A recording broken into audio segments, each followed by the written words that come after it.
सर्दियों में कुछ ऐसा खाने को दिल करता है जो कि गरम-गरम हो और नॉर्मल जो चाय पराठा और ऑमलेट खा रहे थे उससे कुछ हट के बनाया जाए। तो आज की रेसिपी कुछ यूनिक बनने वाली है, ऐसा मज़ेदार सा नाश्ता जो कि ऑमलेट और जितने भी अंडे पराठे हैं उनको भुला देगा। तो बिस्मिल्लाहिर्रहमानिर्रहीम, अस्सलाम वालेकुम। रेसिपी करिश किचन में खुशामदीद। इसके लिए सबसे पहले आपने लेने हैं हरा प्याज, 2 अदद हरे प्याज, उसका वाइट वाला हिस्सा जो है उसको छोटा-छोटा चॉप कर लीजिएगा, वो शामिल कर देना है। साथ में 1 टमाटर दरमियाने साइज़ का, उसके बीज निकाल कर आपने छोटा-छोटा उसको भी काट लेना है। उसके बाद 3 से 4 हरी मिर्ची, वो भी चॉप्ड करके आप इसके अंदर शामिल कर देंगे। साथ में आपने इसके बाद ऐड करना है शिमला मिर्च को। अच्छा, आधी शिमला मिर्च लीजिएगा, उसके सीड निकाल के उसको छोटे-छोटे चॉप करके वो भी शामिल कर दीजिएगा। और हरा प्याज जो है, उसका जो हरा वाला पार्ट होता है बस उसको भी आपने चॉप करके इसके अंदर शामिल कर देना है। साथ में आपने थोड़ी गाजर लेनी है, 1 गाजर लीजिएगा, उसको उसको भी छोटे-छोटे चॉप करके इसके अंदर शामिल कर दीजिएगा। और बिल्कुल बारीक-बारीक कट कीजिएगा, ज़्यादा बड़े साइज़ में मत कट कीजिएगा। उसके बाद आपने इसके अंदर शामिल करनी है हरा धनिया। हरा धनिया फ्रेश चॉप किया हुआ, उसको वॉश कर लीजिएगा, उसके बाद शामिल कीजिएगा। एक अंडा इसके अंदर जाएगा और साथ में आपने इसके अंदर शामिल करना है मैदा। मैदा इसके अंदर 2 टेबलस्पून भरकर आपने इसके अंदर शामिल कर देना है। और उसके साथ ही अब आपने इसके अंदर ऐड करनी है सीज़निंग। कुटी हुई लाल मिर्च 1 टीस्पून आप इसके अंदर शामिल करेंगे, छोटा चाय का चम्मच। साथ में आपने इसके अंदर पिसी हुई लाल मिर्च का पाउडर हाफ़ टीस्पून, छोटा चाय का चम्मच इस्तेमाल कीजिएगा। और नमक भी हस्बे ज़ायक़ा या 1 टीस्पून के करीब इस्तेमाल करना है। साथ में आपने इसके अंदर जो है ब्लैक पेपर, यानी आपने कुटी हुई काली मिर्च जो है उसका पाउडर इस्तेमाल करना है, हाफ़ टीस्पून टू 1 टीस्पून। उसके बाद आप इसके अंदर दूध शामिल करेंगे। दूध जो है मैं हाफ़ कप पहले शामिल करूँगी और उसके साथ बहुत अच्छे से इसको आपने मिक्स करना है। अंडे के साथ और तमाम जो आपने वेजीज़ ऐड की हैं इसके साथ बहुत अच्छे से बीट करेंगे। अच्छा, ये लिक्विड पहले थिक सा होगा, फिर इसके बाद बाकी की मिकदार एक साथ अगर दूध ऐड कर देंगे तो क्या होगा, ये बहुत ज़्यादा पतला हो सकता है। सो आपने थोड़ा-थोड़ा करके दूध शामिल करना है। हाफ़ कप पहले मैंने ऐड किया, उसके बाद हाफ़ कप अब ऐड कर रही हूँ। और उसके बाद बहुत अच्छे से जब इसको मिक्स कर लिया तो बस इसी तरह की कंसिस्टेंसी चाहिए आपको। अभी मैं आपको मिक्स करने के बाद आपको दिखा देती हूँ किस तरह की आपने इसका बैटर रेडी करना है।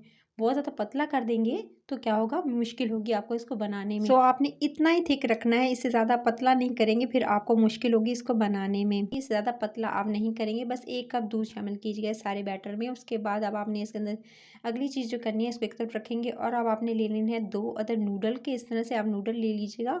और उसके बाद आपने इसको एक तरफ आपने करते हुए आपने सबसे पहले क्या करना है, सबसे पहले ग्रीस करेंगे मक्खन से। अच्छा, पैन में डालेंगे 1 टेबलस्पून भरकर मक्खन। मक्खन जो है वो इससे बहुत अच्छा टेस्ट भी आएगा और बहुत अच्छा बनेगा भी आपका ये नाश्ता, इसलिए आपने मक्खन को पिघलने देना है। जैसे ही मक्खन पिघलेगा आपने इसमें शामिल कर देना है इस तरह से नूडल्स को। 2 पैकेट नूडल लिए हैं, लेकिन मैं इसके अंदर नूडल का मसाला जो है वो ऐड नहीं कर रही हूँ। अगर आपको अच्छा लगे तो आप कर सकते हैं। इसके बाद मैंने इसके अंदर सिर्फ़ और सिर्फ आधा कप से भी कम पानी ऐड किया है। जस्ट ज़्यादा नहीं ऐड करेंगे, आधा कप से बहुत कम होना चाहिए, तकरीबन 4 टेबलस्पून आप ऐड कीजिएगा। और हल्का सा सॉफ्ट होने दीजिएगा नूडल्स को। दोनों तरफ से हल्का सा इसे सॉफ्ट होने देना है। इसकी से एक तरफ से हो जाए तो बस साइड टर्न कर दीजिएगा। 2 मिनट टोटल मैंने दिए हैं, ज़्यादा टाइम नहीं देना है आपने। और उसके बाद जैसे ही हल्के से सॉफ्ट होंगे, ये देख सकते हैं हल्के से सॉफ्टनेस इसमें आई है। जैसे ही थोड़े सॉफ्ट हों, फिर आपने ये जो बैटर रेडी किया हुआ है ये आप इसके ऊपर अच्छे से पोर कर देंगे। पूरी तरह अच्छे से आपने फैलाना है इसके ऊपर और इस तरह से आप फैलाकर उसके बाद अब आपने अच्छे से इसको स्पैचुला से इसको सेट कर लेंगे। इस तरह से इसे सेट कर लेना है और ताकि अच्छे से इक्वली जो है आपने इसे राउंड शेप में इस तरह से आपने पूरा फैला लेना है इसके ऊपर अच्छे से। जितने भी नूडल्स हैं उन पे अच्छे से जो है कोट हो जाए, तो आपने अच्छे से कोटिंग करनी है और इस तरह से स्पैचुला से इसे सेट कर लेना है।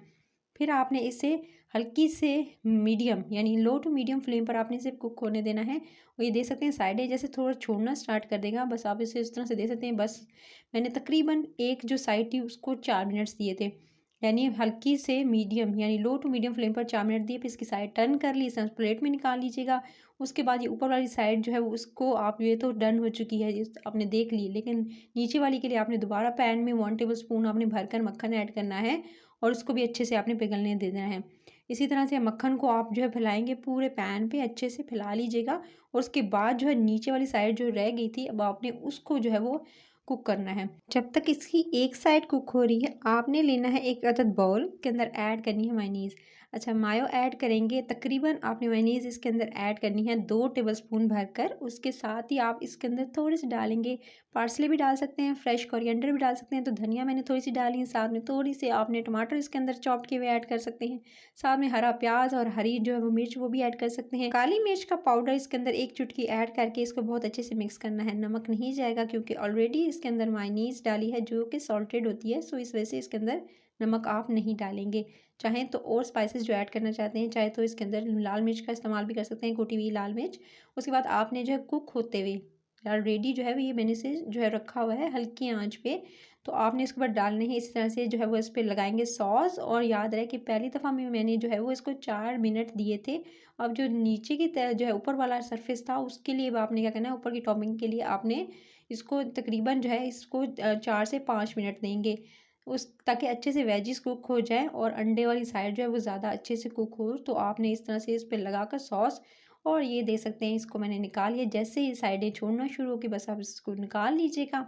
और इस तरह से निकालने के बाद इसकी जी गरम गरम, ये बहुत ज़्यादा भी गरम है, सो अब आपने इसको क्या करना है, इसकी कटिंग गरम गरम की करेंगे। ज़ाहिर बात है नाश्ता है और इसे ठंडा तो करके खाएंगे नहीं, इसलिए आपने जल्दी जल्दी इसकी कटिंग कर लेनी है। और इस तरह से जो है वो आप जो है छुरी की मदद से, नाइफ़ से भी कर सकते हैं। और इसके अलावा जो है आप इस तरह से जो है पिज़्ज़ा कटर से भी इसकी कटिंग कर सकते हैं। सो मैं इस तरह से इसकी कटिंग कर रही हूँ। इसको जो है बिल्कुल जो है वो सब बिल्कुल डीपली कट करेंगे आप, और इस तरह से इसके जो स्लाइसेस में इस तरह से कट कर लेना है। और इसके बड़े छोटे स्लाइस जो है वो आप रख सकते हैं अपने हिसाब से। और चाहें तो इसके ऊपर जो है वो चेडर चीज़ या इसके साथ मोज़रेला चीज़ का इस्तेमाल कर सकते हैं। अभी मैंने रिसेंटली बहुत मज़ेदार जो है वो नाश्ते की रेसिपी जो है अपलोड की है, तो आपको अगर पसंद आई हो तो आप वो ज़रूर जाके देखिएगा। उसमें मैंने एक डिफरेंट तरह का नाश्ता रेडी करना बताया है जो कि बहुत ज़्यादा पसंद किया जा रहा है। सो आप भी जाके उसको लाइक कर लीजिएगा और देखिएगा। वो इसके वीडियो के एंड पे भी मैं लगा दूँगी। तो अभी आपको दिखाती हूँ मैं कि ये किस तरह का है। ऊपर वाली टॉपिंग तो आप देख चुके हैं, लेकिन अभी मैं आपको दिखाती हूँ इसकी फिलिंग मिड से, और इसके अलावा नीचे से दिखाऊंगी कि किस तरह की इसकी लुक आई है। अगर आपको रेसिपी अच्छी लगी तो रेसिपी करी चैनल को सब्सक्राइब, वीडियो को लाइक और शेयर ज़रूर कर लीजिएगा। आने वाले रमज़ान के दिनों में आप इसे सहरी में बना सकते हैं। रेसिपी अच्छी लगी है तो कमेंट सेक्शन में बताना है, लाइक शेयर और लाल बटन दबा के सब्सक्राइब कर लेना है। बेल आइकन को प्रेस करेंगे तो रोज़ाना की नोटिफिकेशन मिलेगी और मज़े मज़े की रेसिपीज़ को आप इंजॉय कर सकेंगे। सो आपने बताना है आपको कैसी लगी रेसिपी। अपना ख्याल रखिएगा, टेक केयर।